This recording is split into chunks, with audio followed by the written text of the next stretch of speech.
इदं सुरूपं तथा वा कलत्रं यशश्चारुचित्र धनं मेरुतुल्यम् मनश्चेन लग्नं गुरोरङ्घ्रिपद्मे ततः किं ततः किं ततः किं ततः किम् रुद्रो बहुशिरा बभ्रुर्विश्वयोनिः शुचिश्रवाः अमृतश्शाश्वतस्थाणुर्वरारोहो महातपाः। रुद्रः बहुशिराः बभ्रुः विश्वयोनिः शुचिश्रवाः अमृतः शाश्वतः स्थाणुः वरारोहः महातपाः इत्येवं नामानि विद्यन्ते। तत्रादौ रुद्र इति रोदयति इति रुद्रः इति तत्र व्युत्पत्तिर्वक्तव्या। कुतः इत्युक्ते रुधिर अश्रुविमोचने इति कश्चित् धातुः। तस्मात् धातोः रेक् प्रत्यये कृते रुद्रः इति शब्दो निष्पद्यते। तर्हि यः भगवान् सर्वान् रोदयति स रुद्रः इति लभ्यते। रोदयति इति कोऽर्थः?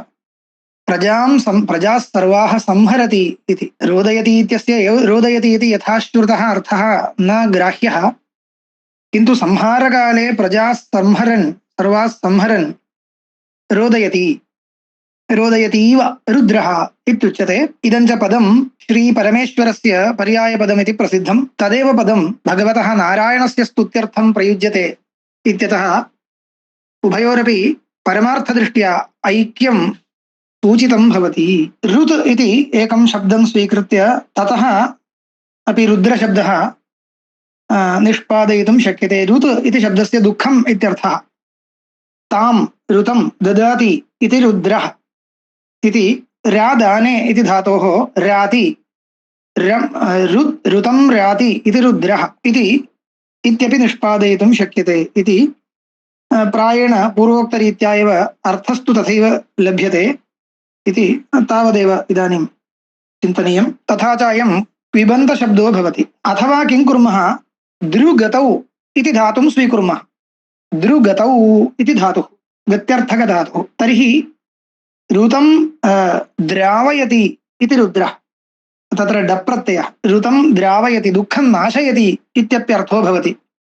एवञ्च एकस्यैव शब्दस्य विरुद्धः अर्थः लभ्यते। तत्र औचित्यानुसारेण अस्माभिः विवक्षाम् आनीय व्याख्यानं कर्तव्यं भवति। तावदेव वक्तुं शक्यते। रुदं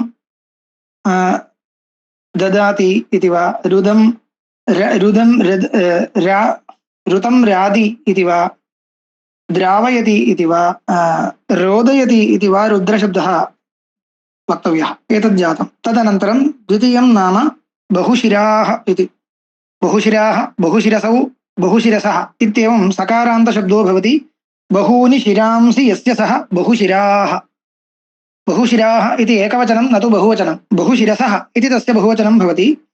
बहूनि शिरांसि यस्य सः बहुशिराः। शिर इति ज्ञायते अस्माभिः शीर्षा इत्यर्थः। सहस्रशीर्षा पुरुषः इत्युक्तरीत्या यानि शिरांसि भवन्ति तानि सर्वाण्यपि भगवतः उपाधित्वेन परिकल्प्य भगवान् सहस्रशिराः इति तस्मिन्नेव अर्थे, सहस्रमित्यस्यापि बहु इत्यर्थः, तर्हि तस्मिन्नेव अर्थे बहुशिराः इत्यपि प्रयोगः सम्भवति।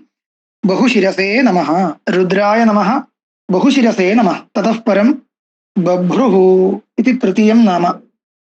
बिभर्ति इति बभ्रुः। किं बिभर्ति इत्युक्ते लोकान् बिभर्ति। लोकान् बिभर्ति इति बभ्रुः। भृञ् भरणे इति धातोः कुप्रत्ययः। भृञ् भरणे इति धातोः कुप्रत्ययः। तदानीं बभ्रुः इति रूपं लभ्यते। सर्वस्यापि लोकस्य परिपालकः इत्यर्थो भवति। बभ्रुः, बभ्रू, बभ्रवः इति उकारान्तशब्दः गुरुशब्दवत्। तस्य चतुर्थ्यन्तं बभ्रवे नमः इति प्रयोक्तव्यम्। अनन्तरं विश्वयोनिः, तत्तु सरलं। विश्वस्य योनिः, विश्वयोनिः। षष्ठी तत्पुरुषसमासः। विश्वस्य योनिः। योनिरिति कारणमुच्यते। योनिर्नाम कारणं। तत्र पुरुषरूपेणापि निर्देष्टुं शक्यते, स्त्रीरूपेणापि निर्देष्टुं शक्यते। पुंस्त्वविवक्षायां विश्वयोनये नमः स्त्रीत्वविवक्षायां विश्वयोन्यै नमः इत्येवं प्रयोगे भेदो भवति। विषधातोः क्विन् प्रत्यये विश्वम् इति रूपं भवति इति बहुवारम् उक्तं।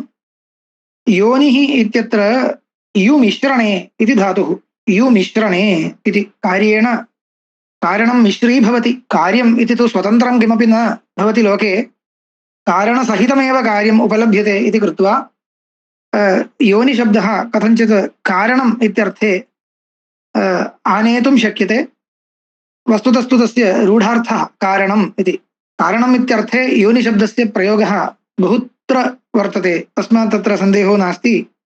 एवञ्च विश्वकारणम् इत्यर्थः, विश्वयोनिर्नाम विश्वकारणं, विश्वयोनये नमः इति वा विश्वयोन्यै नमः इति वा प्रयोक्तव्यं। ततः परं पञ्चमं नाम शुचिश्रवाः। शुचिश्रवाः, शुचीनि श्रवांसि अस्य इति शुचिश्रवाः। शुचीनि श्रवांसि, शुचिशब्दस्य शुद्धम् इत्यर्थः, परिपूतं शुद्धम् इत्यर्थः शुचिशब्दस्य। शुचीनि श्रवांसि यस्य सः शुचिश्रवाः। श्रवांसि इति कोऽर्थः इति चेत् श्रवशब्दस्य शब्दः श्रूयते, शब्दः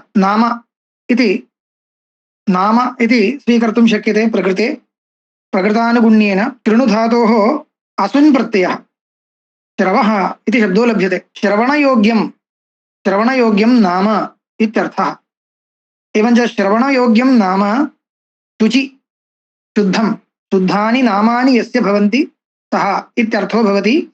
शुचीनि श्रवांसि यस्य सः शुचिश्रवाः इति। तत्र शुचिशब्दोऽपि कथं निष्पन्नः इति वक्तव्यम्। ईशुचिर् पूतीभावे, तस्य प्रसिद्धः यः अर्थः स एव अर्थः धातोः। ईशुचिर् पूतीभावे इति धातोः उपदेशः। पूतीभावो नाम कोऽर्थः? शुद्धिः इत्यर्थः। तत्र ईन् प्रत्ययः, इन् प्रत्यये शुचिः इति लभ्यते। कर्तरि इन् प्रत्यये शुचिः इति लभ्यते। शुचीनि श्रवांसि यस्य सः शुचिश्रवाः। शुचिश्रवसे नमः, सकारान्तशब्दः, शुचिश्रवसे नमः। शुचिश्रवाः, शुचिश्रवसौ, शुचिश्रवसः। तत्र चतुर्थी एकवचनं शुचिश्रवसे। ततः परम् अमृतः।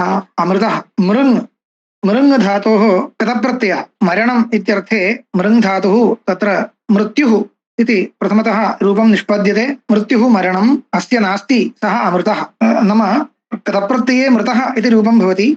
मृङ् धातोः कृतप्रत्यये मृतः इति रूपं भवति। न मृतः अमृतः इत्युक्ते मृत्युशून्यः इत्यर्थः। अमृतो नाम मृत्युशून्यः। अमृताय नमः। ततः परं शाश्वतस्थाणुः इति, शाश्वतः स्थाणुः इति मिलित्वा एकं नाम इति स्वीकृतं भाष्यकारैः। शाश्वतः स्थाणुः इति पदद्वयमेव, परन्तु पदद्वयं मिलित्वा एकं नामधेयम् इति स्वीकृतं। तर्हि शाश्वतस्थाणवे, शाश्वतस्थाणवे नमः इति एकं नाम प्रयोक्तव्यम्। शाश्वतः इत्यत्र शश्वत् भवः शाश्वतः। शश्वत् इति अव्ययम्, इदं पूर्वमेव उक्तं। स्थाणुः इत्यत्र था धातोः नुप्रत्ययः तिष्ठति इति स्थाणुः, स्थिरः इत्यर्थः। एतानि पदानि पूर्वमेव अस्माभिः व्याख्यातानि भवन्ति। आवर्तनं वारयितुं तद्वयं मिलित्वा एकं नाम इति स्वीक्रियते।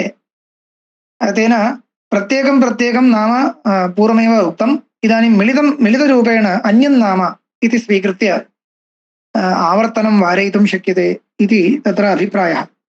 शाश्वतस्थाणवे नमः। ततः परं किमस्ति? वरारोहः। वरारोहः तत्रापि वृङ् सम्भक्तौ इति धातुः। वृङ् सम्भक्तौ, सम्भक्तिर्नाम कोऽर्थः? सेवा इत्यर्थः, भक्तिः। एवञ्च वृङ् धातोः सेवा इत्यर्थः, सेवार्थे, शुश्रूषा, सेवा इत्याद्यर्थे वृङ् धातुः अस्ति। ततः अच् प्रत्यये वरः इति लभ्यते। अनन्तरं वरारोहः इति शब्दः वक्तव्यः। आरोहन्ति अस्मिन् इति आरोहः इति अधिकरणार्थे घञि प्रत्ययः यदा क्रियते आरोहः इति लभ्यते। अथवा आरोहणम् आरोहः इति धात्वर्थे, भावार्थे अपि घञि प्रत्ययः भवति। एवञ्च आरुहन्ति अस्मिन् इति आरोहः अथवा आरोहणम् आरोहः उभयथा सम्भवति। ततः परं किं कर्तव्यं? वरः आरोहः यस्य सः वरारोहः इति वा विग्रहो वक्तव्यः, अथवा वरम् आरोहणं यस्मिन् इति वा वरारोहः इति विग्रहो वक्तव्यः। व्रियते, व्रियते इति वरः। व्रियते इत्युक्ते स्वानुकूल्येन स्वीक्रियते अन्ततो गत्वा उत्कृष्टः इत्यर्थः वक्तुं शक्यते। यदस्माभिः स्वानुकूल्येन स्वीक्रियते तदुत्कृष्टमेव भवति इति। वरः आरोहणस्थानं यस्य पीठं यस्य सः इत्युक्ते उत्कृष्टे पीठे स्थितः आरूढः समाविष्टः समासीनः इत्येवम् अर्थो लभ्यते। अथवा यस्य आरोहणम् उत्कृष्टं वर्तते तादृशः भगवान् इत्येवं स्तुतिः ततः लभ्यते। वरारोहाय नमः इति प्रयोक्तव्यम्। अन्तिमं नाम महातपाः। महत् तपः अस्य इति महातपाः। महत् तपः यस्य वर्तते, यस्य तपः अत्यन्तं महद् वर्तते, उत्कृष्टं वर्तते, सः महात्मा इत्येवं भगवतः स्तुतिः। महातपाः इति। तप ऐश्वर्ये इति धातुः। तप आलोचने इत्यपि धातुरस्ति, तप ऐश्वर्ये इति धातुरस्ति, तप सन्तापे इति धातुरस्ति। सर्वथापि तप सन्तापे इति धातोः असुन् प्रत्यये तपः इति लभ्यते। यः कोऽपि धातुः स्वीकर्तुं शक्यते। तप सन्तापे इति वा, तप ऐश्वर्ये इति वा, तप आलोचने इति वा, सर्वत्रापि असुन् प्रत्ययः। असुन् प्रत्यये कृते तपः इति भवति। महत् तपः यस्य सः महातपाः इत्येव विग्रहो वक्तव्यः। अर्थस्तु तत्र यां कामपि विवक्षां कृत्वा अस्माभिः योजयितुं शक्यते। महातपाः, महातपसौ महातपसः सकारान्तशब्दः। तत्र चतुर्थ्याम् एकवचने महातपसे नमः इति प्रयोक्तव्यम्।